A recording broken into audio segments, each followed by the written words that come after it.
Good morning, good afternoon, good evening, wherever you are in the world.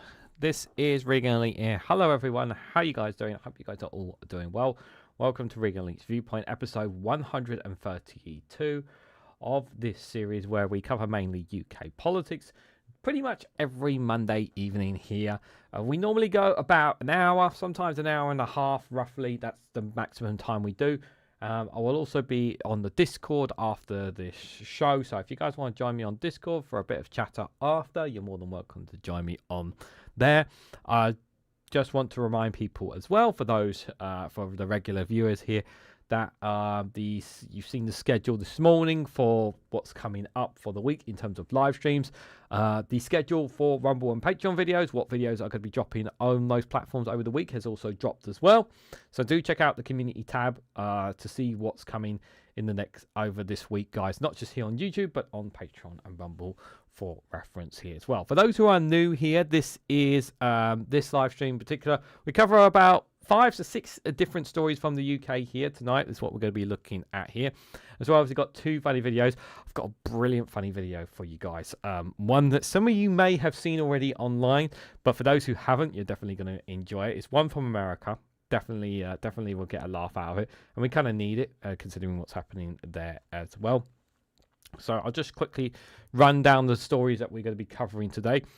We're obviously going to be covering Nadhim Zahawi and his defection to Reform Russia, or sorry, Reform UK, if you want to call them by their legal name. A story from The Independent on the UK has no plan for mobilising doctors if a war breaks out, a top military chief admits. A very fascinating story from Middle Eastern Eye on Starmer has allegedly been asked to sit on the Gaza Board of Peace by Donald Trump's administration. I'm going to cover that fascinating story from Middle Eastern Eye. Also going to be looking at an exclusive later on from the Eye paper revealing that the Home Office is to start evicting asylum seekers from hotel in the spring. I'm going to be touching on that as well. Apparently, your party, not my party, not your party, but the party called Your Party, have been hit by a news split as Jeremy Corbyn and Sultana battle for control there. So we're going to touch on that as well. And then finally, at the end, the UK is to bring into force a law to tackle Grok AI deepfakes this week. That's a video, that's a story that's literally just dropped in the last half an hour as well. And we have a funny video from Colin from Portsmouth at the end of the show. We're going to check out as well there, just for reference there. We are also live on youtube.com/Reganelite and on twitch.tv/Reganelite1, just for reference there as well. Nobody in the Twitch chat at the moment, but for those here on YouTube, Sarah Davis, good evening to you. Hope you are doing well. Stephen Baker, one of our moderators, good to see you there, my friend. Hope you are doing well as well. Mel, good to see you there. Good evening. Good evening, Duck. Yep, the other Duck is here. Don't worry. Yeah, I haven't given him a name or anything, but he's here. Don't worry. He's here as well.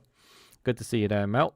Pete's music. Everyone's always jamming to Pete's music. Good to see you there, Pete. Hope you're doing well as well. And anybody else lurking in the chats. Right, let's get started, guys, with the first one here from the defection of Nadhim Zahawi. Before we even go on to the first story, I want to share this clip here, which really kind of emphasizes just how shambolic really all this is. And shout out to Solari the Cat, who got the tweet, who got the initial tweet of this out.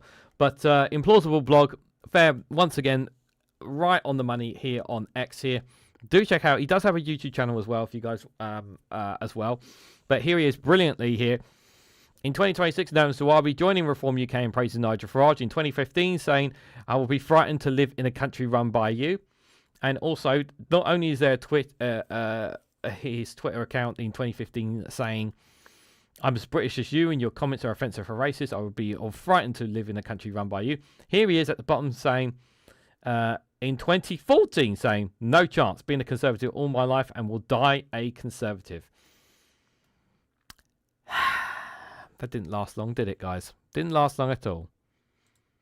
And by the way, he was also asked the question as well about these questions. So let's just hear, let's hear his side of the story, guys. I think we should hear from his side of the story at least. Let's at least hear it from his side of the story. Britain needs reform. So I stand here with the leader of my new party to offer my help and my insights to the dynamic, confident team that Nigel Farage is building. Come and join us You know Britain is broken. You know it needs reform. That's right, guys. Join the Conservative B team because the A team can't do it anymore. It's time to vote for the Conservative B team. Britain needs reform. We should have been much more forthright about what we really think. I probably picked up too much of the bizarre politicians speak of trying to talk around an issue rather than tackle it head on. There are radical Islamists waiting in the wings to supplant half the cabinet at the next general election and enter Parliament. Nigel Farage, the man sitting by me now. I'm inspired by his willingness to say difficult truths rather than hide behind a comfortable lie. Inspired.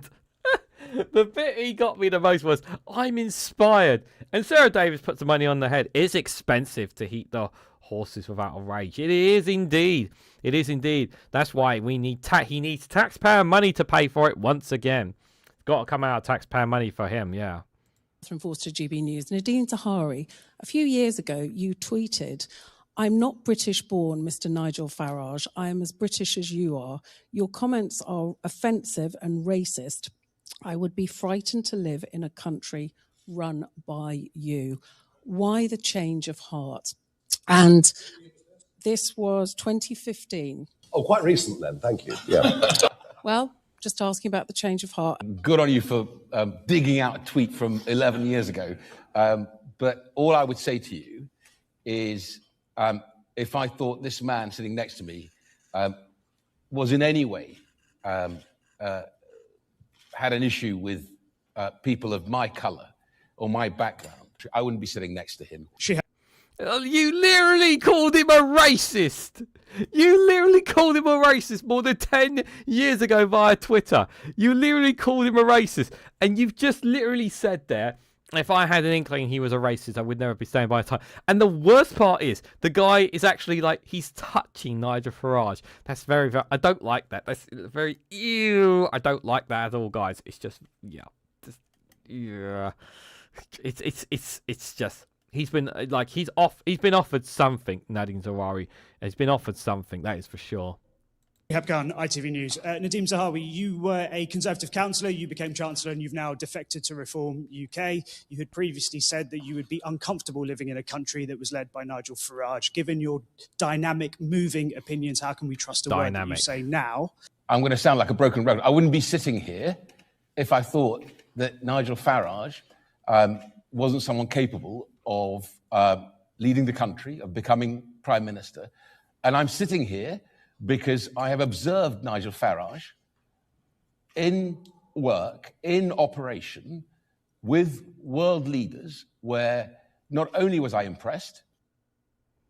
What? Impressed? Oh, Implausible Blog. Absolutely brilliant there. Reminding everyone of the tweets. But I wanted to share that with you guys because, yeah, it's really, really important. Really, really important there. So what do I think of the so-called defection, you want to call it? I mean, he wasn't really doing anything for the Conservatives once he got ousted, as far as I'm aware. He wasn't doing a lot, as is my understanding. Apologies, guys. I've recorded like 20 videos today, so apologies if I'm a little bit knackered. Vicky, good to see you there. I hope you are doing well. All aboard the gravy train, Nadhim. Nadhim. Yeah, I know, exactly. This is the thing. Like, I don't like. How can you not see that this is just a Conservative B party here? Like, how can you not see this is just another Conservative party? Like, there's so many former Conservatives here. Like, the writing is literally on the wall. And the thing is, it's not like Nigel Farage is going to be Prime Minister for all eternity. Like, there's some people who think he's going to become Prime Minister, and it's like everything's all going to be hunky-dory and rosy. And it's like, you do realise the people around him are the same people that screwed up our country, right? You know, a good number of them. A good number of them. Like, this is insane. Absolutely insane. So, Nadhim Zahawi failed in a bid for peerage from Tories before Reform's defection, sources say. The ex-chancellor was asked by Kemi Bagonot's team for seats in the Lords, but was apparently rebuffed over sacking for the tax affairs. Yeah, the tax affairs, guys. That might have something to do with, I don't know, as you know, as Sarah said, you know, keeping horses warm. Definitely taxpayer money is definitely needed to keep his horses warm, you know. And don't get me wrong, like, I really do want to make sure that horses are well looked after, of course. I really do mean that sincerely. I don't know I don't know if horses need to be kept in certain heating temperatures and whatnot. I don't have any horse experts out there, but considering the like, I'm sorry, I don't know what his wealth is, but he didn't need to pay taxpayer money for keeping his stable horses warm. It was just insulting there. Sorry, I can only offer you this coffee, Regan, says Mel. That is totally fine. That's totally fine. Obviously, if you can't, I'll just quickly diverge, guys. Yeah, if you can offer buy me a coffee, great. It's great. It really does support the work that I do. If you can't, don't worry about it. Don't worry about it. It's no hard feelings at all. It's fine, Mel. Honestly, it's fine. But yeah, the tax affairs, of course.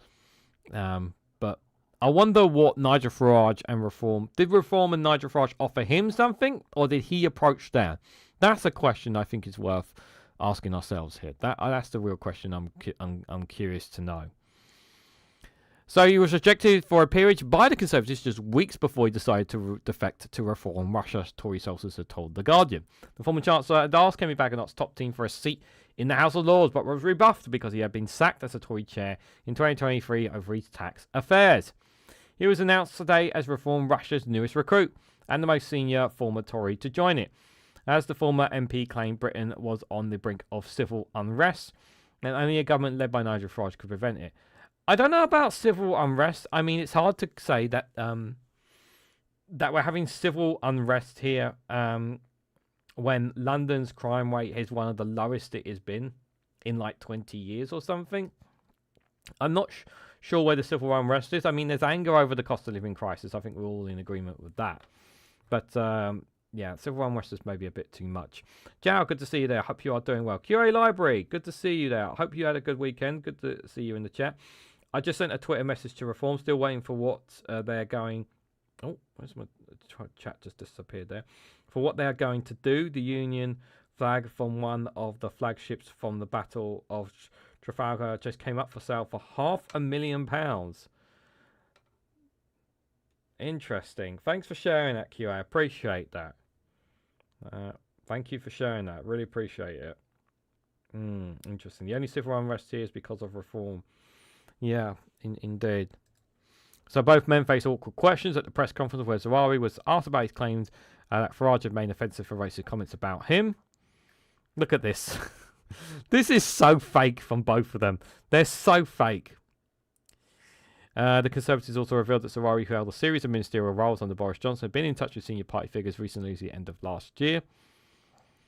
He asked for a peerage several times. Given he was sacked for his dodgy tax affairs, this was never going to happen, the Tory source said.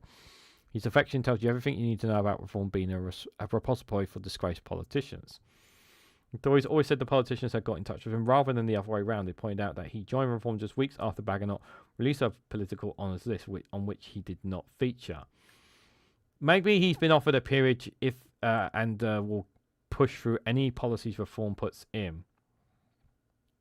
Maybe he's being offered a peerage for Reform Russia and says, you give me a peerage and I'll push any policies you want in there. Probably that might be what he's doing. While he was rudely rebuffed by us, he was never going to make a peer, the source added. His defection came at a time when it was apparent he wasn't going to get one. Appearing alongside Farage in London, former Chancellor said he had let his Tory membership lapse in December after deciding to join Reform, which he said he was doing because the UK needed a glorious revolution. He had been promised no specific role in reform and was joining as a foot soldier, he added. Yeah, he wants a peerage. I think he really wants that peerage, and he thinks, and I think he's going to get that from I think he might get that from Nigel Farage. He stood down as the MP for Stratford-on-Avon at the last election, was sacked in 2023 as Conservative Party chair by Rishi Sunak after he was found to have breached the ministerial code for failing to declare a HMRC investigation into his tax affairs. He cited concerns about what he saw as threats to freedom of speech, the imposition of high taxes and the big stake. Nick Candy, Reform's treasurer and personal friend, acted as a bridge, and Farage said the party was looking to the former MP to help bring in new donations. Zahawi said, my analysis is that a huge culprit is the overmighty bureaucratic inhaler that now dominates and runs the country. That is taking control of swathes of the economy and, with barely a shrug of the shoulders, restricts the individual liberty of each and every one of us. We can all see that our beautiful, ancient, kind, magical island story has reached a dark and dangerous chapter. It was quite dark and dangerous under the Conservatives. Oh, wait, you were part of that party. Yeah, people tend to forget that. However, he was repeatedly forced to defend Farage over allegations of racism and anti-Semitism, saying he would not be sitting beside him if he believed he had a racist bone in his body. Yep, we've seen that, or saw that from the clip already there. Good evening, Daily Blase. Hope you are doing well there. Hopefully I haven't missed anyone else there. There as well. And now deleted tweet from 2015. Yep, which we read already. Asked about the tweet we already read, already covered. Tweet appeared to have been a response to a broadcast interview in 2015 in which Farage was asked if he was in favour of keeping laws that ban employment discrimination on the grounds of race or colour. Farage answered no and thought later he had been willfully misrepresented. The former leader says Zahawi will help both of the parties' credentials as a serious contender for government. That's right, guys. Zahawi will bring credentials to the reform Russian government, guys. A reform Russian government. The party's going to get credentials now they've got him on board. Also attempted to brush aside questions about reform-linked figures who had expressed vaccine-skeptic views, including Asim Moradi, a British doctor who repeated a claim at Reform's annual conference last September that COVID vaccines were like a factor in the cancer of the royal family. Again, they need to move away from this. Former MP who oversaw the rollout of the COVID-19 vaccine when he was serving in Boris Johnson's government described questions about the claim as stupid. Yeah, he's changed his tune on vaccines, I bet. I'll not be sitting here, nor would Nigel be sitting next to me if we didn't agree that we did the right thing for the nation to get the vaccine programme to the success that it achieved, he added. And attorney, Labour Party chair, said of the defection, this confirms what we already know, reform Russia has no shame. Zahawi is a discredited, disgraced politician who will ever be tied to the Tories, shameful record of a failure in government. He himself has previously repeatedly lambasted his new boss over his divisive and extreme rhetoric, and Farage has said that Zahawi has no principles and is only interested in climbing the greasy pole. Yep, that's exactly how I interpret this relationship here. You know, just another stooge to add to their arsenal. Is the way I see it here. Good thing we cleared that upload. Just imagine telling someone I'm a duck and using the first set of words says Mel. Yes, you are indeed a duck. Even though I'm a mucker. Wait, have I missed somebody in the chat? Hold on a second. Let me just switch my chat there. No, I think no, I did. I was checking. I haven't missed anyone there. Yeah. What do I honestly think of the so-called defection? Like, it's not. It's again. It just reinforces the message that that it's just conservative rejects joining reform Russia. That's what it is. That's the message loud and clear you need to take from this. You know, and them gearing up at the moment. The polls are in their favour. If they are successful in getting into number 10, this is their way of being able to run certain departments and certain things in government by having former Conservatives who have been in power to kind of help them from that perspective, and that's why some of them are. However, they've appointed far too many former Conservatives. They haven't put them in roles, but I think what also is going to quite happen. It'd be interesting to see that if they do win the next general election, how many of these former Conservatives are going to be given high cabinet roles in a reform Russian government? That's the real question there. Your opinion on court case in Scotland over Scots law and English law over Palestine action? I don't have an opinion on it. I don't have an opinion on it because I don't know enough about. Scottish laws over English laws. Normally, if you want opinions about Scottish laws, my best person to recommend is Dave McGuinness of the Two Davies Show on their YouTube channel. There, don't really cover Scottish politics that much here because it's not really my expertise. I let those in Scotland speak for it. Is my answer to that. Blah blah. If I hope I said that right. Good evening to you. Hope you are doing well there. Right, let's switch gears, guys. Enough of this of Zahawi there. Interesting story here from the Independent here. So the UK apparently has no plan for mobilising doctors if the war breaks out, a top military chief has admitted. The revelations were further concerned over the state of Britain hollowed out armed forces in the face of growing threats from Russia and China. Now we know for sure that one thing we do know for certain here, guys, is that the Defense Department wants to spend like an extra $46 billion from the Treasury because they can't be bothered to use the money that they already got because they're greedy bastards because they want more money from the taxpayers here. But this is a little bit concerning here because while it is very highly unlikely for us to enter a war right now, I say right now, it is unlikely to happen. It can happen. It can happen, and I think, it doesn't really cost anything to have a plan ready to take action when necessary. And it's just like this here. Okay, it's not as big as like preparing for a pandemic, right? But we should have a plan in place if we need to mobilize doctors if a war breaks out. And that is obviously concerning that you don't have a plan for that. Government should always have contingency plans for everything. But one of the counter arguments to this can be as well is that we don't really have enough doctors, which is something that myself and Van Man Talks discussed on Thursday when we talked about the immigration issue there. Good evening, Stephen. Hope you are doing well there. So that is obviously from that point of view there, that is something of concern, of course. So it says the revelations were further concerned over the state of Britain's hollowed out armed forces in the face of growing threats from Russia and China. I've said this before and I've said this again for people who aren't aware. We need to do more to incentivize people to join the armed forces. If you want more people to join, you've got to incentivize people to them. It's not just about throwing money at the problem. You've got to showcase the perks and benefits, and advertisement really is a big thing as well. Like, the government needs to be investing in advertisement and promotion, and it's got to be appealing to people as well.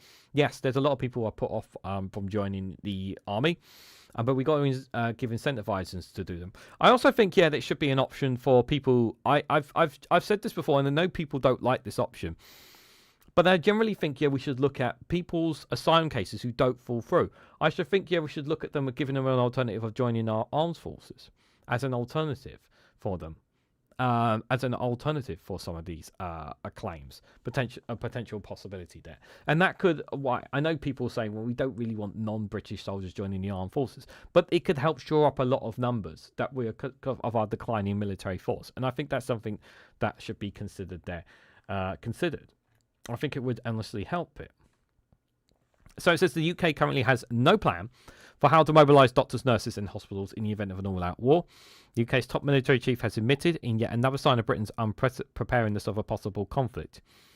Giving evidence in front of the Common Defence Select Committee, Air Chief Marshal Sir Richard Knighton said the UK currently doesn't have a complete plan for how we will mobilise the National Health Service in the event of an armed conflict in Article 5 level. Sir Richard also admitted there's not enough money to continue all planned military programmes on top of doing everything outlined in the Strategic Defence Review, the SDR, but became visibly irritated when MP suggested the military may have to make cuts.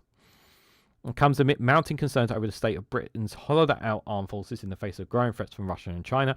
It's not so much conflict, it's more cyber warfare rather than conflict there, to be fair. Despite the Prime Minister's repeated promise to make Britain battle-ready. We're not battle-ready. We're nowhere near battle-ready. It's an absolute joke to even paint this perception in any way, shape or form we're battle-ready, okay? Jal says, then the UK has no plans for emergency situations. It's a bit risky. Here, everyone will know what to do, even people working in City Hall. That's what I'm saying. We should at least have a plan. We should at least have a plan. We should at least have a plan here, I definitely think we should at least have a plan. Asked whether he have any concerns about Britain's ability to treat wounded casualties, Sir Richard said, if we ended up in an all-out conflict under NATO Article 5 and sustained mass casualties, the defensive medical system is not set up to do that. It would have to plug into the National Health Service. And at the moment, we don't have a full plan of how we would do that. And considering the situation that our NHS is in right now, that's not good. Our NHS is not in a very good place right now. And we could end up turning to private healthcare. coughing up even more money to private healthcare that is in the UK to make up the numbers there, and that would come at a burden of the taxpayer there as well. Because our NHS is not in a very good spot here. And he said we'd have to plug into the national healthcare system. No, I actually think they would turn more to the private sector to help shore up those numbers there, from my view.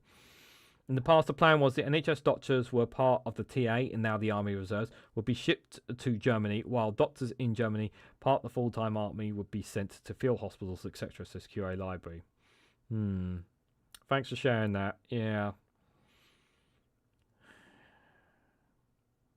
Yeah, I'm assuming that's something to do with Brexit, why we don't do that. The army here has independent medical units. Now I have every confidence, given the way the NHS and the brilliant people in the NHS and the Defensive Medical Service have responded. Historically, we would do that. But right now, we don't have a complete plan of how we will mobilise the National Healthcare Service in the event of an armed conflict in the Article 5 level. There should be, like I said, if there's not a plan, there needs to be one put in. And why there hasn't been, I don't know. Doesn't cost any money to have a plan. To literally have a plan ready to be used in an event of something, that does not cost money. Okay? It doesn't cost money to have a plan ready. And there should be plans for everything. Yeah? Because if you know, it's logic. Asked when we are likely to have a plan in place, he said that one is likely to evolve over the next 18 months, adding that the NHS and the Defensive Medical Service already work very closely together. So Richard took over as Chief of the Defence Staff, the CDS, in September, and is responsible for the delivery of the SDR published in June. The UK has pledged to boost defence spending by 2.5% of GDP by 2027 in order to plug the gaps in British alien and military. And Kemi Badenoch wants to speed that up. They actually want Kemi Badenoch wants to speed up because they wanted to hit 3%, but they didn't give the Labour government didn't give a timeline for that. Kemi Badenoch wants to speed that up, and she might push that. She might try to make that a policy at the general election. Where's the super chat button? I got demonetized back in last month. I've mentioned this many times. If you want to financially support me, you can either buy me a coffee. You can buy me a coffee or join the Patreon. I will put the links for either of them are in the description. I can't answer when I'm going to get remonetized. I can't give an answer for that at the moment. But yeah, if you want to financially support me, the best way to do that is either joining Patreon or buy me a coffee, one of the two, if you want to help me support me financially there. It comes as increase global volatility with US president launching a raid on Carcass and capturing the Venezuelan president and just kidnapping. Use the correct language, people. And just days after Britain and France signed a historic agreement committing to put boots on the ground in Ukraine as soon as the ceasefire with Russia comes into effect. Yeah, there's still a lot of questions about that people aren't happy about.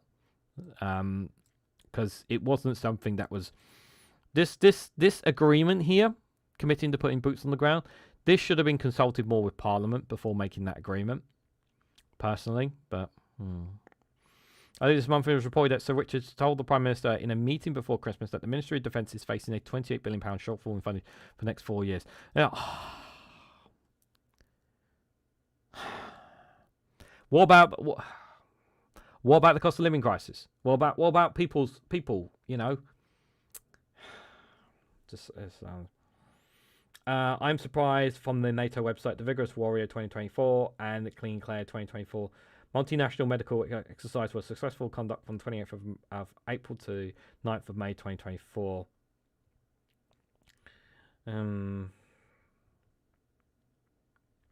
Yeah, it's annoying. First motor, then car, maybe, says Mel. User, good evening to you. Hope you are doing well. Done the coffee thing, says blah. I'll have you. Sorry, 1 second, guys. I apologize. I should have the buy me a coffee thing up here on the side just in case anybody does send anything. Great work. Good work, lad. Enjoyed the video with Van Man Talks. No worries. Thank you so much for, honestly, thank you so much for the super chat. Super chat for the buy me a coffee. I'm considering the buy me a coffees now like a super chat thing, so temporarily for the time being. Thank you so much for that, for the kind words. I appreciate it. Very, very generous of you. Thank you. Yeah, I'm not going to make much money this month, so any help really does make a big difference. So thank you so much for that. I really appreciate it. Where was I, guys? I'm losing my spot. Earlier this month, it was reported that Sir Richard told the Prime Minister in a meeting. Yep, we read that already. The military chief said he would not comment on reports about the meeting, but added, I will tell you that we did meet the Prime Minister in December, and we did talk about a number of issues associated with defence, including the Defence Investment Plan. But the material that was discussed at that meeting was classified secret, so I'm not going to talk about that in public. Yeah, of course. Excuse me. A shortfall is said to have prompted Sakir to order a key MOD document, the Defence Investment Plan, a DIP, to be overhauled, but Sir Richard has said no date has been set for when the plan will be published. Oh, by the way, Blah, your name will be added to the list on the Good Morning Show for financially supporting me as well. Anyone who supports me while I'm in this situation, they get added to the list of fabulous people who are supporting me currently. So I will add your name to the Good Morning bar with all the other wonderful people who have. So honestly, thank you for that. The DIP, which has been set out how the government's long-term defence plans will be paid for, was originally due to be published in autumn. While the CDS told the committee the MOD does not have a date for when the plan will be released, he said the department was working flat out on it. He added, I thought you might ask me about speculation on the media and the cost of the programme. Speculation over particular numbers, and that's exactly what it is speculation. Admitting that there was not enough money to do everything that we would wish to do as quickly as we wanted to do, Sir Richard said. If we wanted to do everything that covered in the programme and do all the extra things outlined in the SDR, we could do that with the budget that we've got. The answer is no. This is them. They're basically saying they want more money. And here's the thing, like I do value in defence. We need to have more defence. Of course, that's important. But they're talking about £28 billion. Where are you going to find £28 billion? And that's the kind of money that the NHS is required to keep going as well. And I just don't see where they can find that money there. It's just insane. He added the Prime Minister's commitment to 3.5% of GDP. That's unprecedented, but I'll be completely honest with you, that will not be able to do everything that we would wish to do as quickly as we might be able to do within the envelope. Asked by MPs whether that means there will need to be cuts, Sir Richard hit back at accusations of putting words in my mouth. Elsewhere, the committee asked Sir Richard whether he believes British soldiers would be safe and well-resourced enough to take on peacekeeper duties in Ukraine should the war conclude. He concedes that there is no such thing as zero risk in operational environments. This is true. There's no such a thing as perfection. You just can't get that. But he added, we won't deploy our armed forces if we're not happy that they are going to be safe. If I'm confident, I have been closely involved in the work on the coalition, the winning planning, that we have a means of meeting the requirements that have been set, and this additionally funding will reduce the risk. I'm not personally, like I've said this before, I'm not personally in favour of £28 billion being invested into our defence. However, I also believe that we need to do more to help them, but it's not for me the main priority. The main priority for me is the cost of living. That's the main situation there. Is the government doing enough in terms of defence? Like the thing is, it's like it feels like the investment that they made at the first budget, the Chancellor made, and she cut foreign aid for defence, and I just feel like all that's been completely forgotten about. You know, it feels like that conversation we had has completely gone out the window, and it's almost like everyone has forgotten about that. Have we completely forgotten about like foreign aid was cut in order to give more for defence? And here is defence saying basically we don't have enough money to meet the needs the goals that you guys want. And I do wonder and I feel like a lot of that money, like let's not kid ourselves, a lot of the money for defence goes towards private contractors, some Israeli contractors, because we know we have associations with Israeli contractors as well. So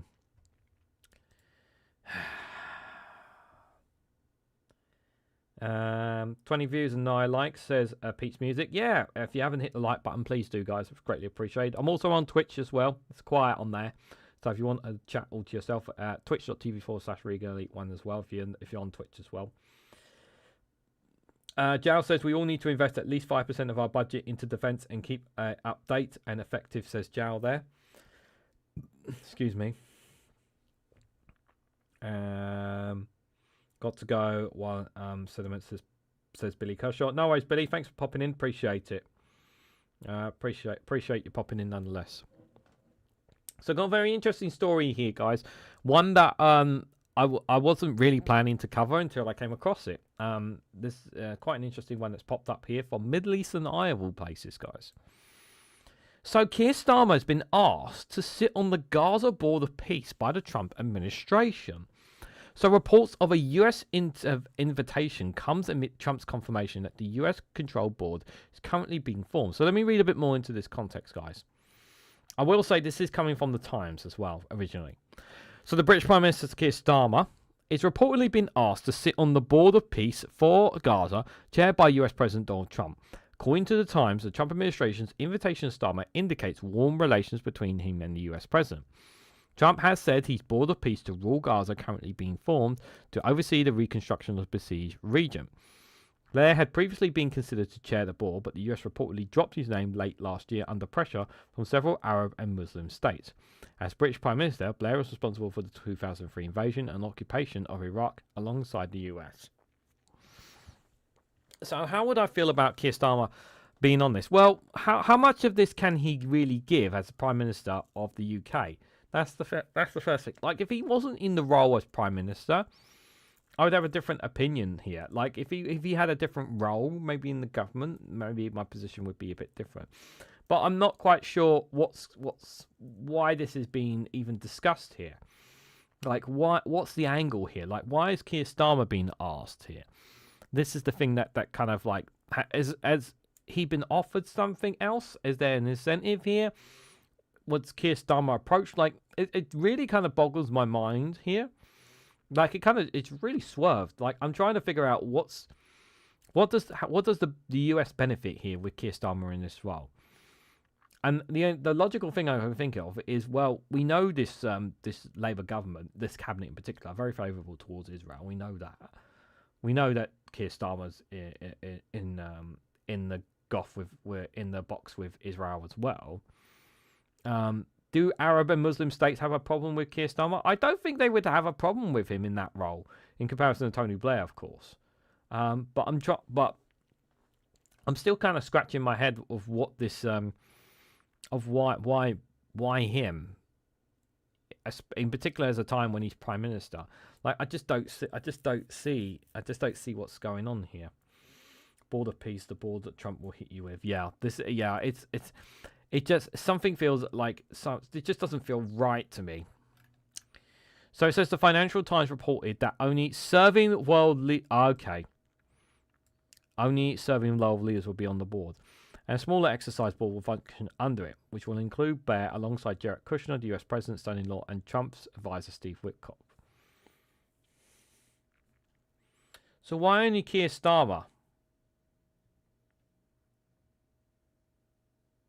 Blair, Jared Kushner. Jared Kushner's a dumbass. US President's son-in-law, and Steve Witkoff. I wouldn't want to be in that board if I was Keir Starmer. Trump told the press on Sunday, essentially, it's the most important leaders for the most important nations. You take the most important leaders of nations. That's who the Board of Peace is going to be. I suppose he's going to add Netanyahu to that list as well. He's probably going to add Netanyahu onto it as well.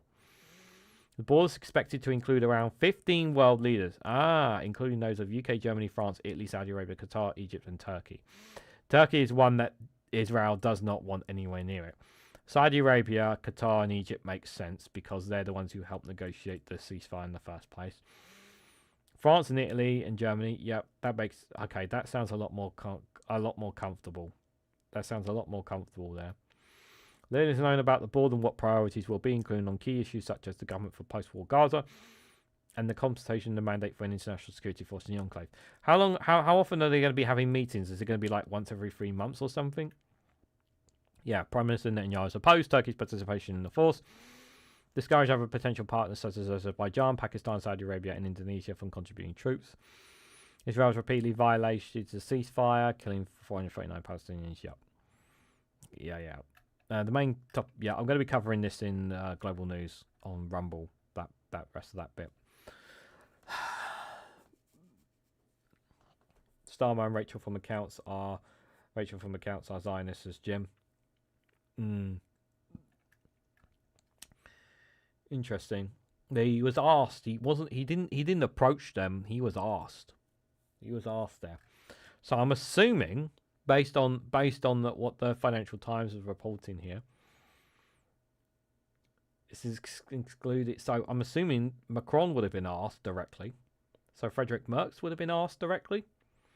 The Italian leader would have been asked, and the rest of those nations as well. Well, Saudi Arabia and Turkey may have been asked by the US. I just thought it was an interesting one to share with you guys. I did find it quite interesting, that one. I'll keep an eye on it and see. Like, I don't know if it's gonna come to pass or not, that one there. But I thought it was one worth sharing with you guys anyway. But we've got plenty more stories to cover here on Viewpoint. But I wanted to share this very, very important video here in the interval here. If you haven't seen it already, ICE got attacked, guys. Yes, guys, I'm not joking. ICE in America got attacked by ICE. Unbelievable, guys. Unbelievable.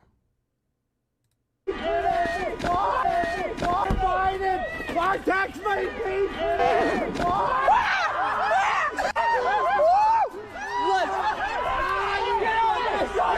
Go! Enough! Enough!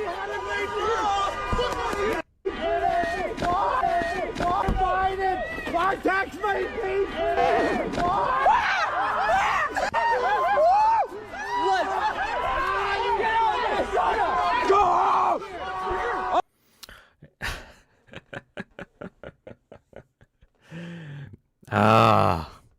Not even Mother Nature is on the side of these ICE officers.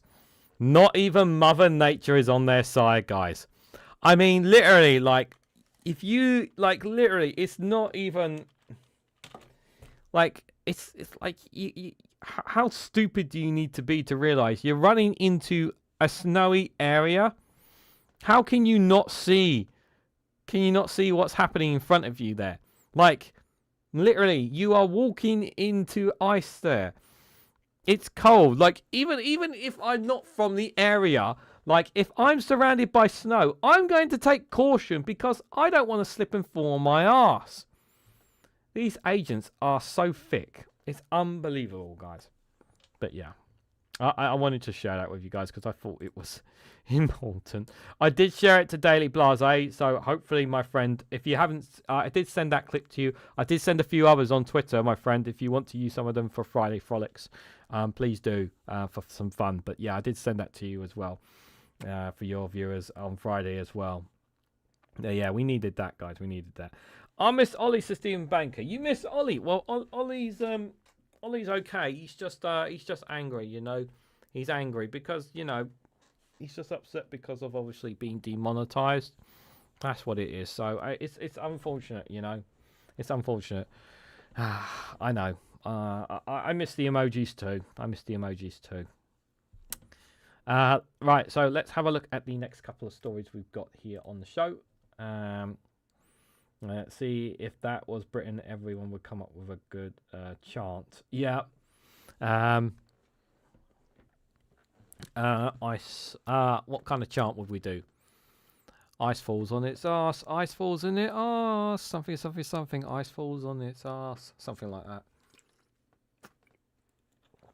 Something along those lines. Anyway. Well, anyway, that video clip will be remembered forever, guys. And they need it. They need a bit of laughter considering how dark things are getting. ICE are getting much worse, which I will cover tomorrow as well. They're getting a lot worse, I'm afraid, guys.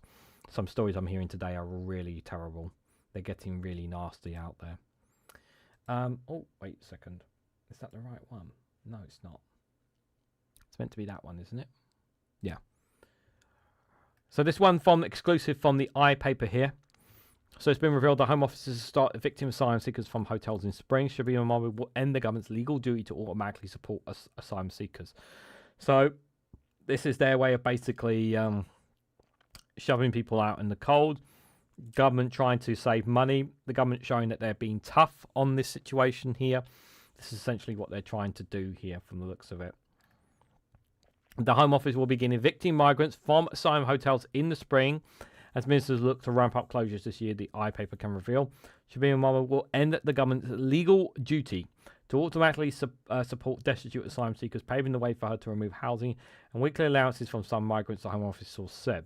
The Home Secretary will target asylum seekers who can support themselves financially but choose not to, as well as those who have a right to work, those who break the law or are working illegally, and those who refuse an order to leave the country. Well, here's the thing, right? It says the Home Secretary will target asylum seekers who can support themselves financially but choose not to. Well, the problem is that they can't actually work while they're waiting for their...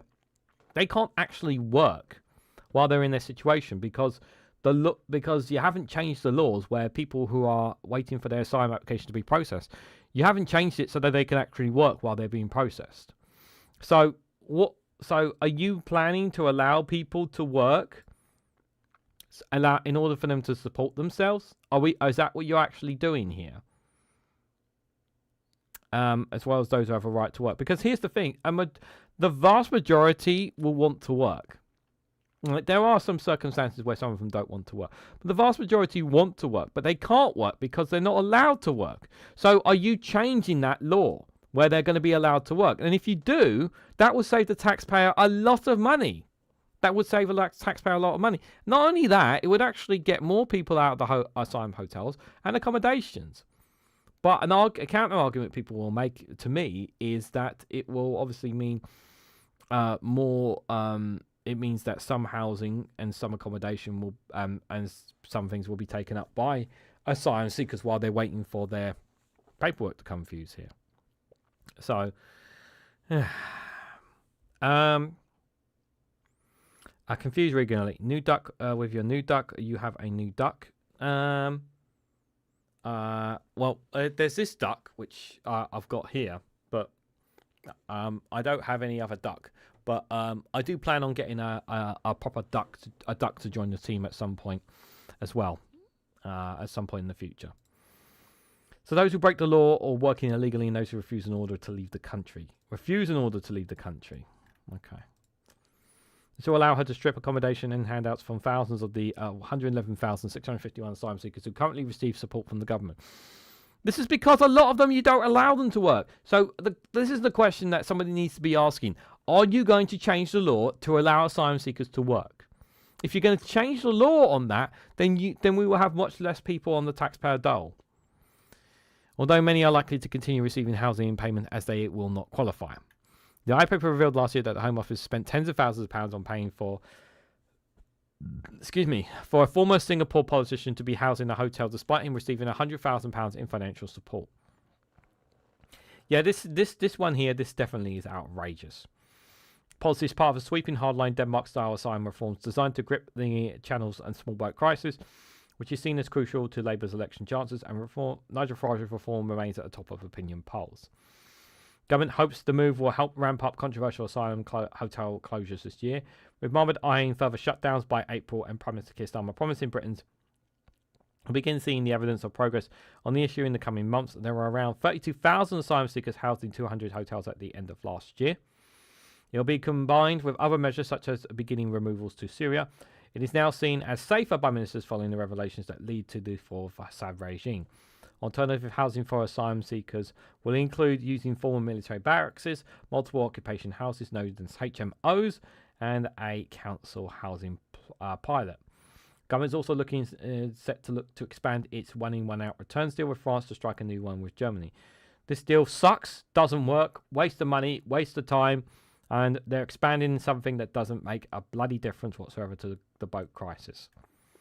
Senior Labour source said last year the government announced the most sweeping changes to the asylum system in modern times. The Home Secretary is a woman in a hurry. She's working tirelessly to introduce these reforms to restore order and control to our borders. Shocking breaking news, guys. She's not going to make a difference. A senior White House source told the iPaper that the government will also look to ramp up in its one-in, one-out deal with France and strike a new one with Germany to look to bring down small boat crossings and hit a pledge to shut down all asylum hotels by 2029. I'm not sure they're going to be able to do that. The move comes as Labour MPs demand urgent action in Channel crisis.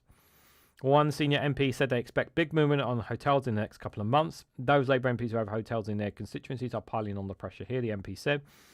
Right now, there's a view among most Labour MPs in the centre ground that they think and want the new Home Secretary to do well. but they want to see the evidence and real change in their communities that can see and feel. A senior Labour MP who's an allied mob said tackling hotels was vital, as experiences of people in their communities cannot be underestimated. Politicians really need to pay attention to this.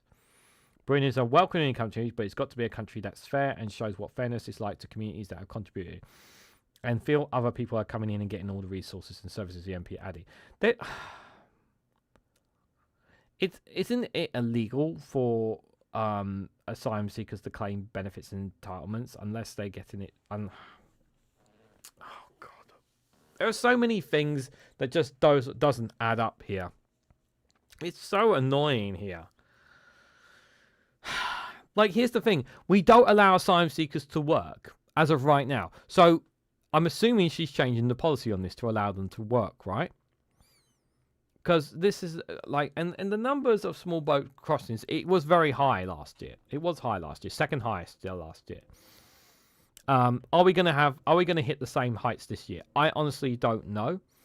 And even if they crack down on it from crack down on the so-called smuggling gangs on the other side of the waters, it's still not going to stop people trying to cross over. There's still hundreds of thousands of people in Calais trying to cross over. The solution has always been safe and legal routes. It's always been the case of safe and legal routes. Like, people need to understand migration is something you can't stop doing. Like, I don't know if we're going to get an increase in asylum in immigration next year, but we still need the workers. The reality is we need the workers, and we don't have enough as it is. But the problem is a lot of people are also being put off by the language that's being used about them in the UK as well. So we're struggling in a lot of sectors because a lot of people are put off from coming to the UK. You know, and not being part of the EU is also helping. It's not helping that as well. Got to see a government that's really clear about its moral duty and its responsibility to the public to tackle these issues. Chris Webb says he wants the government to include areas of high deprivation like his Blackpool South constituency. In the first tranche of closures, he argues that in one hotel he got his seat had a huge impact on the economy, health and policing in schools since 2021. We are now at breaking point, told the I paper. Mansfield MP Steve Yemen called for a tangible process on the border security, introducing fast, more reliable returns for safe countries, including strengthen cooperation with France and ramp up agreements with countries such as Pakistan, along with more practical one-in, one-out arrangement with partners like Germany and other European countries. The one-out, one-out system doesn't work. It doesn't. It's a waste of money. It doesn't work. It's been said not to be work. I've read on this. This doesn't work. More reliables on safe countries. Well, the problem is most of the people that are coming are people coming from countries that aren't safe. So what do you do for them? Next road over an asylum hotel, and most of the issues is when the far right come down to protest. Most of the asylum look total bored, says QA Library. This is the thing, like, and I've seen and I've heard the stories from many people, not just online, but even like from word to mouth from people as well. Like, they want to work. They don't want to be on the entitlement system. They don't want to take handouts from the government. They want to work. They want to contribute. They're not allowed to because of the way the system is. Those agreements are not about closing Britain off. They're about removing the incentive to risk a small boat crossing in the first place and restoring their confidence that the science has been absurd. Again, you're not gonna stop the people crossing.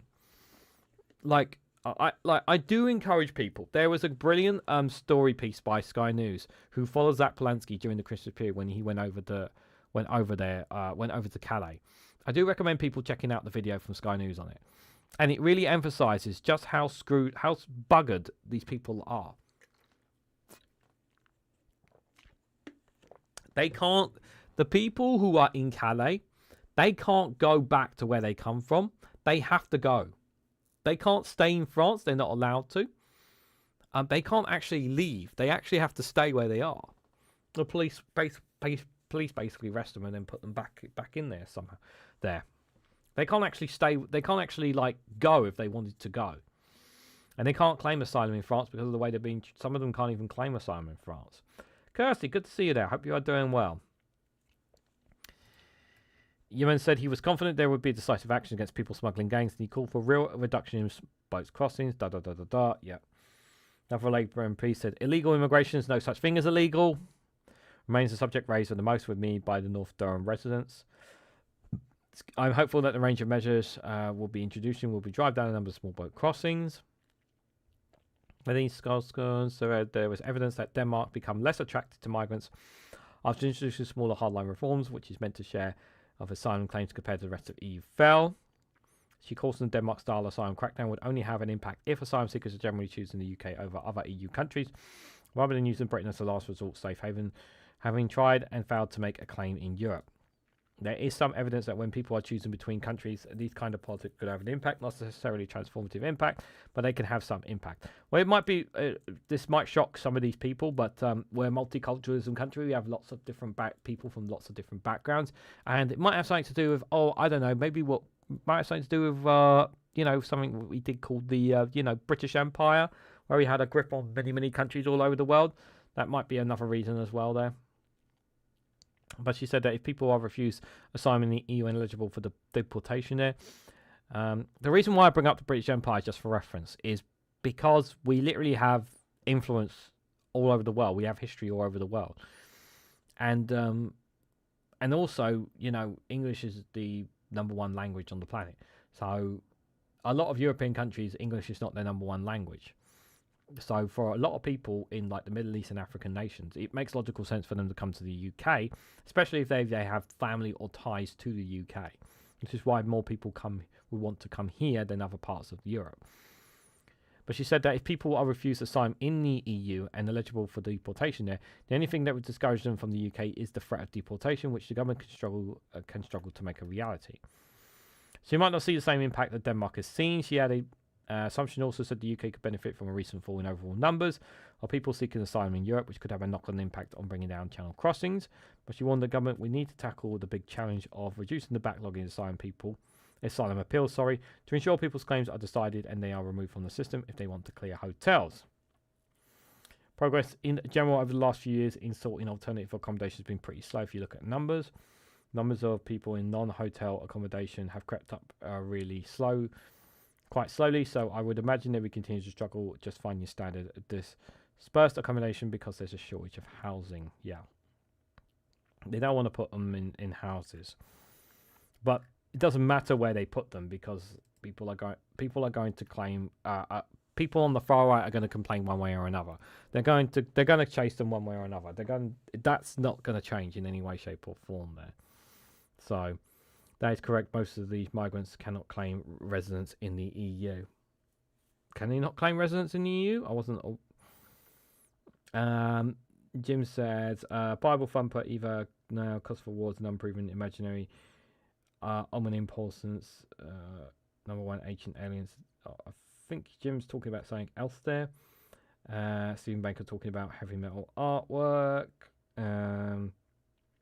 Jal says, I'm a metalhead there.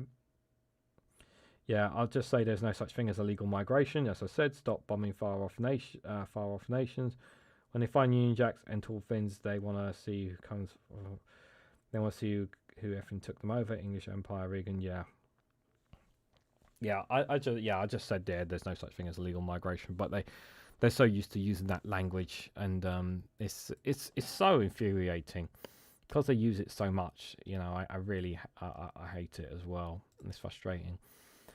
Well, I guess we'll see where they're going to ship them to now this year, because they are going to be shipping them. Whether they actually reduce the numbers coming in, crossing over, and actually clear the backlog, because that's I'm generally curious to see. Will they actually do significantly clear the backlog? That's the question.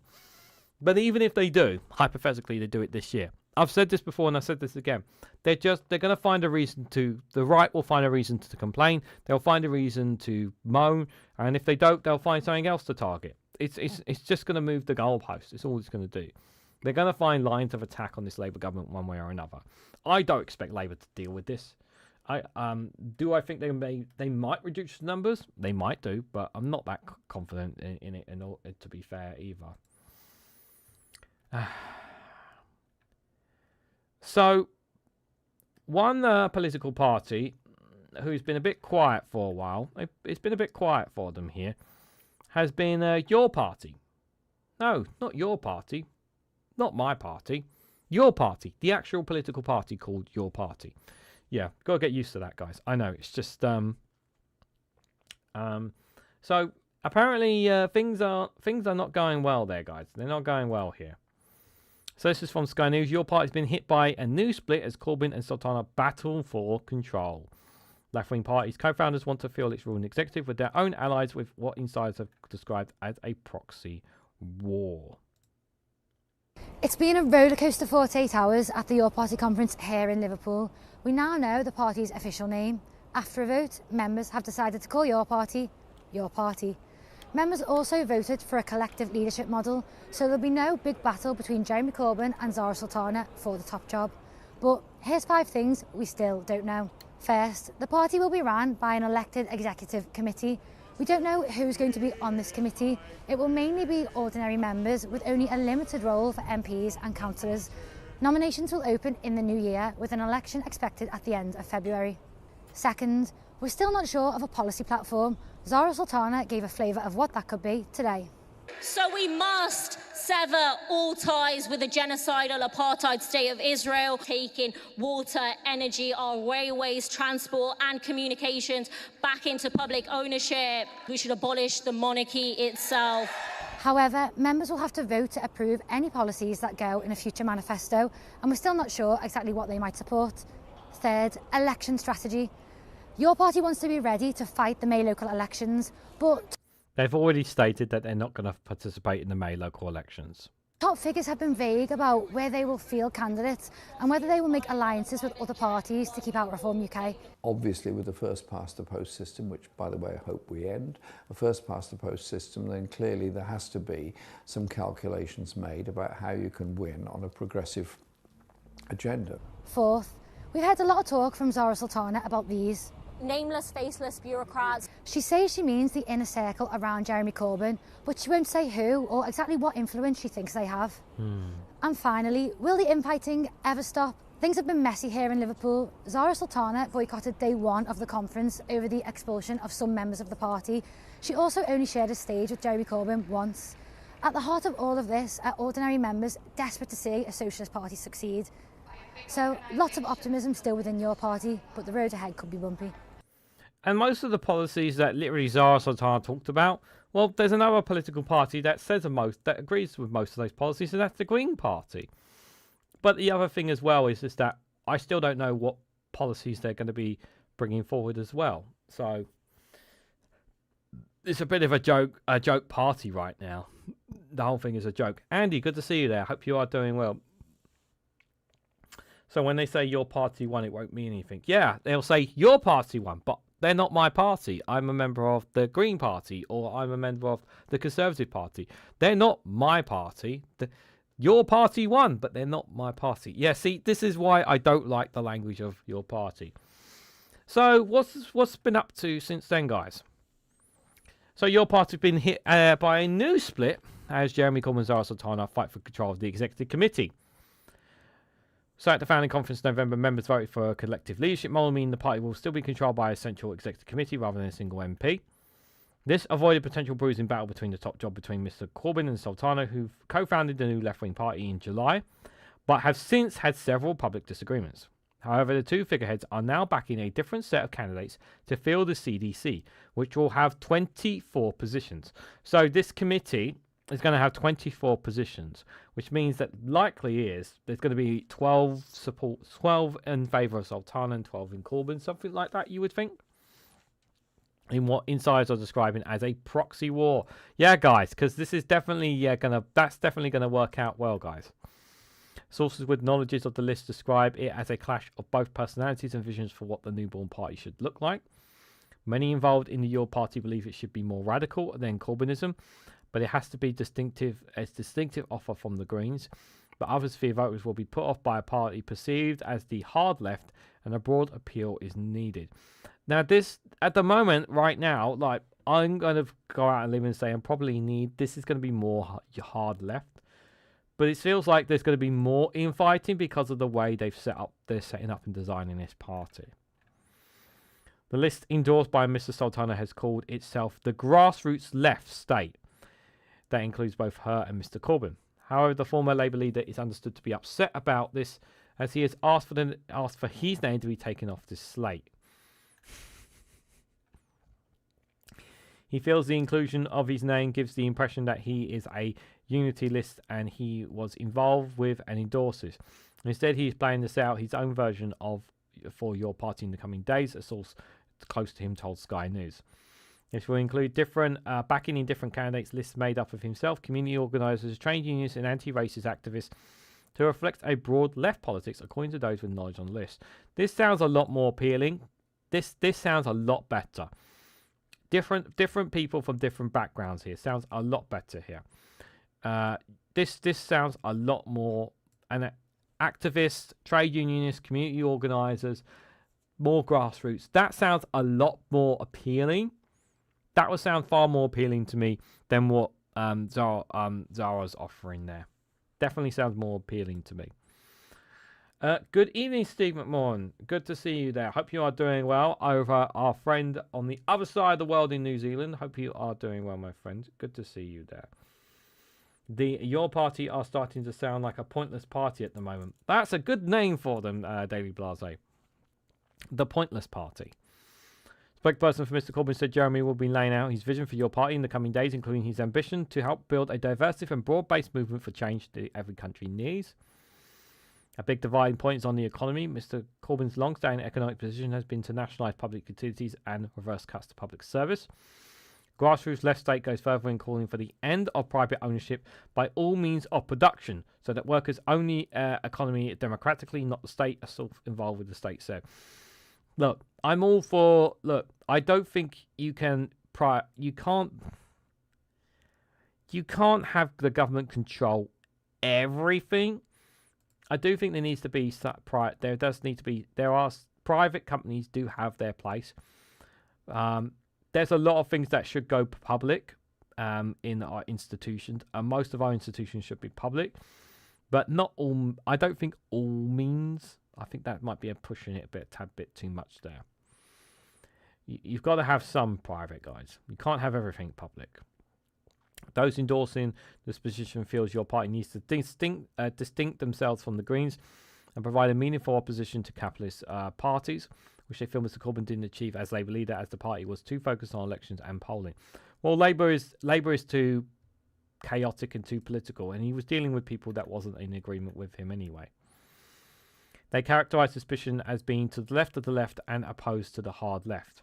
Some members accuse the grassroots left group of using Mr. Corbyn's name to boost support for their vision, which they fear will not have a broad appeal required to achieve your party's aims of a mass socialist movement. This is why they had Corbyn on board in the first place. I said this before and I said this again. No one would have given two hoots about this party if they didn't have Jeremy Corbyn and Zara Sultana. I mean, even if they had just Zara Sultana, they would still struggle to gain momentum. Like, it's just not appealing enough, really, there. So, your party members are the party people? So, maybe. I'm as confused about this as you guys are on this, you know. However, the grassroots left source said they endorsed Mr. Corbyn as recognition of this year's work for the British left.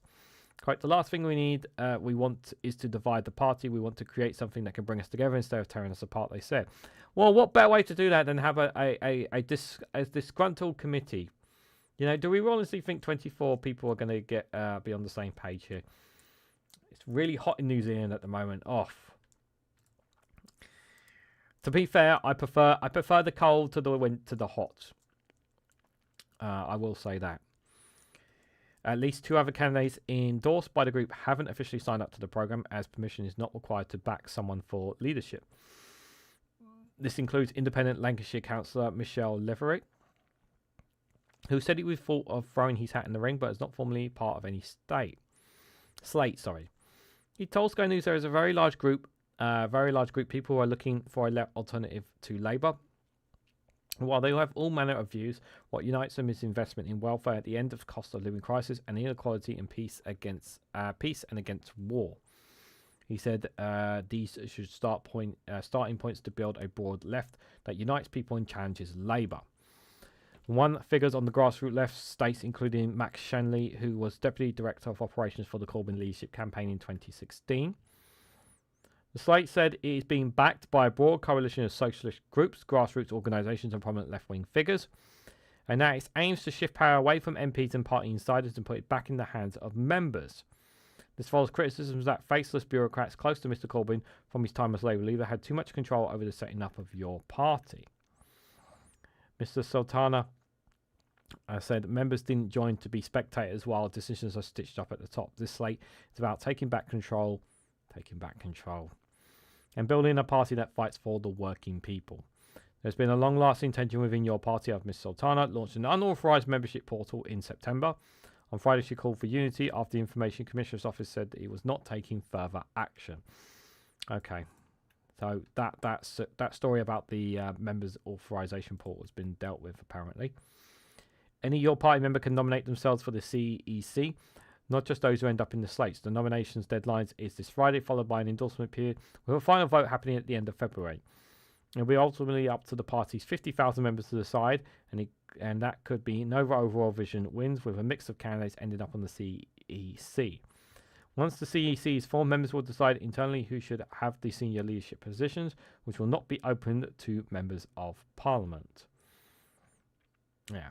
Well, my understanding is that they're not going to be running for in these local elections, because they're still well behind on things here. In there. Counter Kev, good to see you there. Hope you are doing well. And everyone's all talking about the weather now because Steve Moore brought it up. Yeah, I don't really have much in terms of your party here. Corbyn does not seem like a party animal. No, he's not. He's a very, very workaholic here. Look, I know it's a joke right now, and that's the way I'll see it. We'll see what happens at the end of February. I think right now there's no point really. There's not really much to add from this because we don't know what their policies are. We don't know how this committee's going to go. We don't even know the people on board. Like it's going to take a long time before we actually start seeing what the structure is. But here's the thing: if Jeremy Corbyn and Zara Sultana ever pull out of this thing, it will just fall flat on its face. People will just lose interest in it.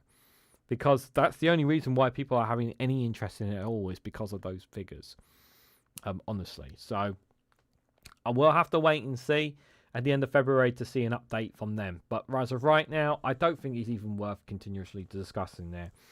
I don't think this updated news story from Sky News added any more context to it than we already knew about it, to be fair there, guys. Oh, thank you. I just noticed. Thank you, Steve, for the 5 coffees. Thank you so much for that support.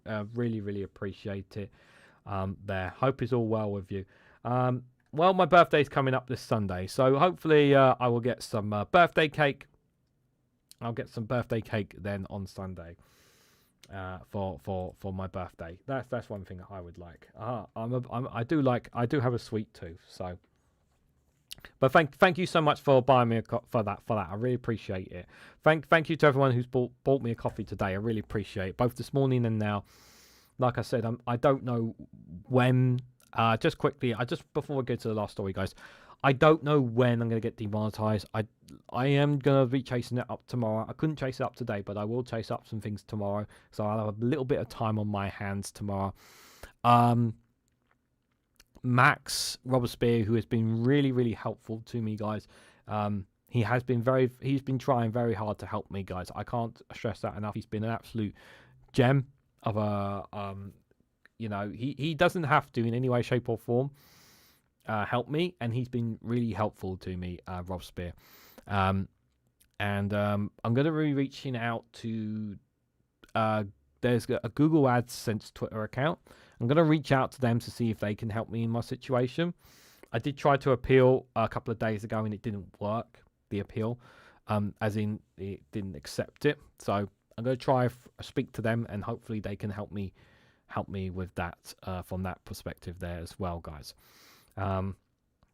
It's ridiculous. And as far as my earnings from December and November are concerned, the money is literally sitting there.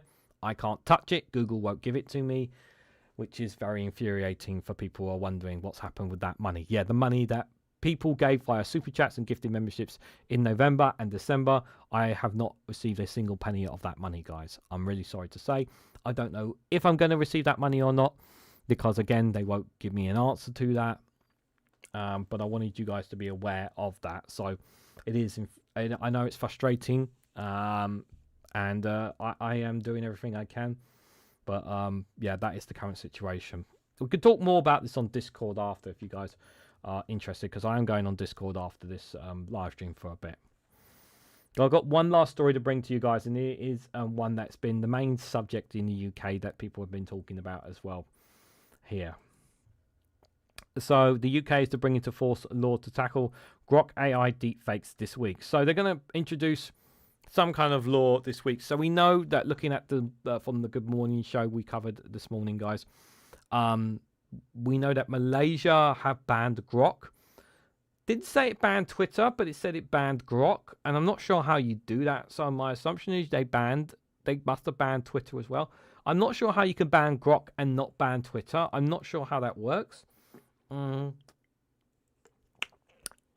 So, well, I'm not sure how that's going to work, but yeah, not just the UK, but many other nations need to stand up and really put the pressure, pile the pressure on Elon Musk, because he will back down if he starts losing money, if he starts losing viewers, if X starts losing its influence in countries because it gets banned from countries, he will reverse it.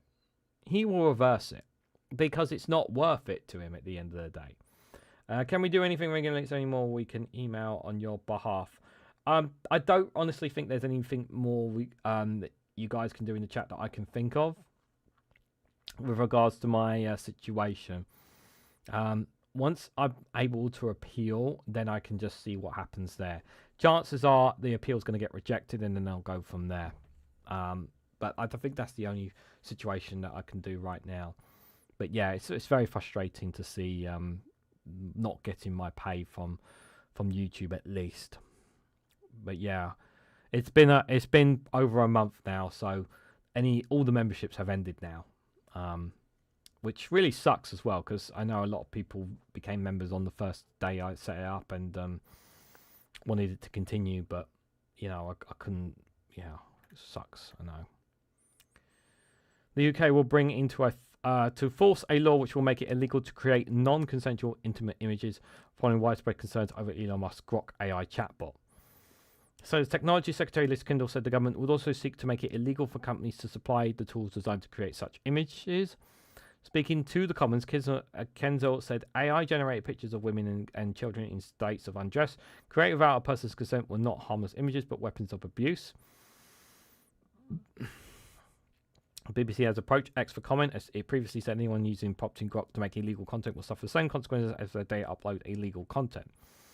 Comes hours after Ofcom announced it was launching an investigation into X over deeply concerning reports about Grok's altering images of people. If found to have broken the law, Ofcom could potentially see X fined for up to 10% of its worldwide revenue of or 18 million, whichever is greater. If X does not comply, Ofcom can seek a court order to force internet service providers to block access to the site in the UK altogether. So I'm gonna just put my cards on the table to you all right now. I'm not gonna bullshit you guys on this situation. If X gets blocked from the UK, I will get a VPN just so I can continue to access the website, because still lots of people use it and it is still a very good source of information. Despite this situation, I know people don't want me to avoid X altogether. I understand that argument, but if it does get blocked, I will be using VPNs to bypass it. I'm just putting that on the record now to you guys. I'm not going to BS you guys. I'm still going to use the platform because I need to use the platform, because it's not just in terms of content for this, but it's very important for my content for wrestling as well. So I need it for that as well, guys. So I know people don't want to hear me say that, but that's the truth, guys. In a statement, Kendall urged the regulator not to take months and months to conclude its investigation, demanded it set out a timeline as soon as possible. It's currently illegal to share deepfakes of adults in the UK, but legislation in the Data Use and Access Act would make it a criminal offence to create or request them have not been enforced until now, despite passing in June 2025. Last week, campaigners accused the government of dragging its heels on implementing the law. Quote, today I can announce to the House that this offence will be brought into force this week, Kendall told MPs. In addition to the Data Act, Kendall said she will make it a priority offensive in the Online Safety Act. Content which is circulated on X is violence, not just an affront to decent society. It's illegal, she said, and it is. It is. And I just wish Musk would do more to tackle it. Crystal clear under the Online Safety Act, sharing intimate images of people without their consent or threatening to share them people in their underwear is a criminal offence for individuals and their platforms. This means individuals are committing a criminal offence if they create or seek to create such content on X. Anyone who does this should expect to face a full sense of the law. Well, the problem is that a lot of users, they just create a new accounts, and it's so easy to create an X account. They can just get away with it. That's the problem. But the Technology Secretary said responsibility does not just lie with individuals, but their own behaviour, and the platform that hosts such material can be held accountable, including X. She says the government will also build on measures outlining the crime and policing bills to criminalise nudification apps. This new criminal offence will make it illegal for companies to supply tools designed to create non-consensual intimate images, targeting the problem at its source, she said. In addition to all these actions, we expect technology companies to introduce the steps recommended by Ofcom's guidance on how to make platforms safer for women and girls without delay. If they do not, I'm prepared to go further. Legal expert James Holbrook said Kendall's comments were an indicator of how serious the government are now taking the issue. It remains to be seen whether an overstretched police force has sufficient resources to investigate and bring perpetrators before the courts, but it is important that each link in the chain from individual creators to social media platforms is held to account for their involvement in this type of behaviour. Following on from the Technology Secretary's comments in the Commons, Prime Minister Keir Starmer told Parliamentary Labour Party, if X cannot control Grok, we will, and we will do it faster, because if you profit from harm and abuse, you will lose the right to self-regulate. The BBC has seen several examples of digitally altered images on X. Yeah, I don't need to see the details, but said more than 100 sexualised images have been created of her, one woman. Ofcom's investigation will examine whether X has failed to take down illegal content quickly when it became aware of it, and taken appropriate steps to prevent people in the UK from seeing it. The decision follows a global backlash over Grok's image creation feature, with both Malaysia and Indonesia temporarily blocking access to the tool over the weekend. Again, here's the thing, I don't understand how are you able to block the tool and not the platform. I don't understand that. If you need a good VPN, I can refer you and get a recruit bonus. Yeah, I don't know what VPN I would use. I might use Norn. That's one of the most popular ones. Ofcom spokesperson did not give an indication of how long the investigation would take, but said it would be a matter of the highest priority. In response to an earlier post question over why AI platforms were not being looked at, Elon Musk said the UK government wanted any excuse for censorship. But Cameron refuted this. This is not, as some would claim, about restricting freedom of speech, she said. It's about tackling violence against women and girls. And this is the thing. Elon Musk, I have not seen Elon Musk directly comment on this situation. Comment on it. He's not commented whatsoever on this stuff, which is very concerning indeed. Why has he not commented on it? Shadow Technology Secretary Julia Lopez welcomed Ofcom's investigation and said her party supported the government on notification tools. But she criticised the government over comments Kendall made last week when she said she would back Ofcom if it blocked UK's access to X for failing to comply with laws. Ms. Lopez said despite the internet being used for criminals before, websites have not been banned before. We're talking about indecent images of women and girls here. That's what we're talking about. And children. That's not okay. And the problem is that you need to threaten them to make them take action. If you threaten to ban them, Musk will take action. They will take action. An extraordinary series moved against the platform could be used for good and uncover scandal spark democratic revolution, allowing day-to-day free exchange of ideas. This includes ideas we don't like. I generally believe this. I think if the government are serious about banning the platform, if they get to the point where they seriously threaten to ban the platform, Musk will bend. He will bend because he wants that influence. And he can scream and shout to the Trump administration, and the Trump administration can complain about it all they want. But at the end of the day, if they want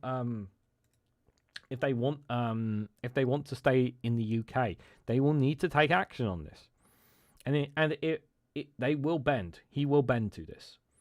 I don't think X is going to get banned. I think Elon Musk is going to crumble, and I think what they will do is I think what they should do is remove Grok from the UK. I think they should remove Grok from the UK and ban any AI images made by Grok for any UK viewers, and ban Grok from making any AI images whatsoever. Completely, just disable it. I think if they do that, that will maybe enough. X will go the same way Tesla went down the drain. I don't know about that. It's still, even with all this going on, people are still using X. One thing I will say is that I don't know why I'm getting this, but it's taking longer to load X for some reason on my device recently. I don't know why that is.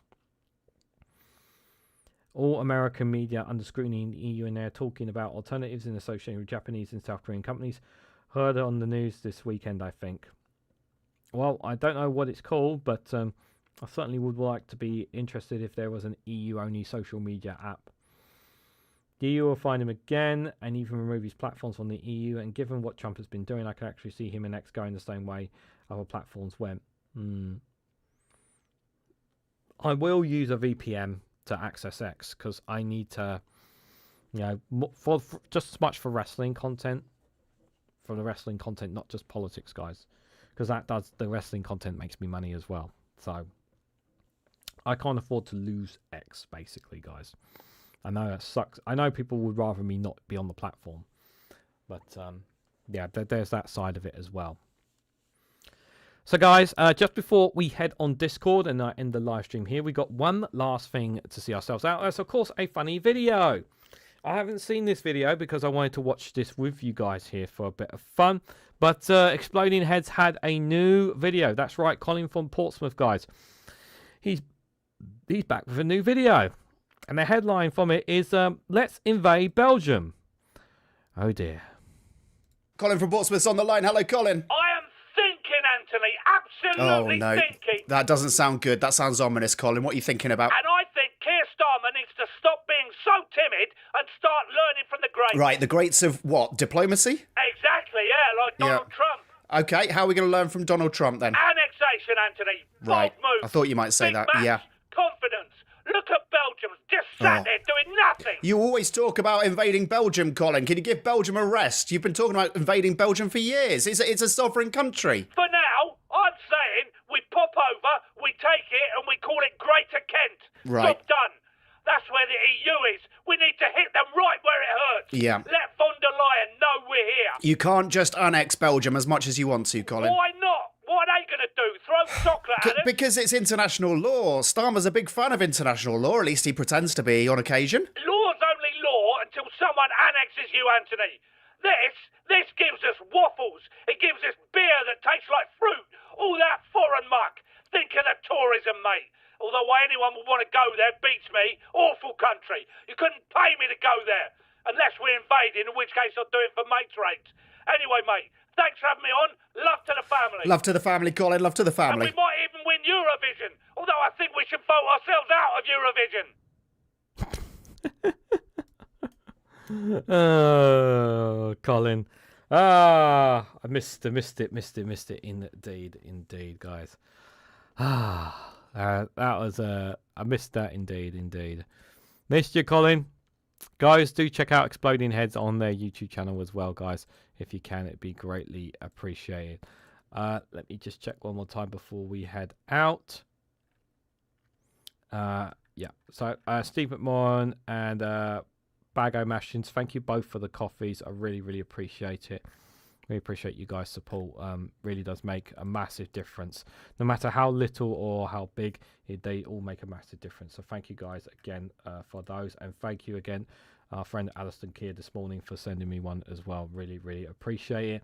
So yes, the link for Discord, if you haven't joined Discord, is Giles just put a link in the chat. I'll be on there in a moment, but if you're not joining me on Discord, for those who don't know, I'll be back live tomorrow at 11 o'clock for another Good Morning show.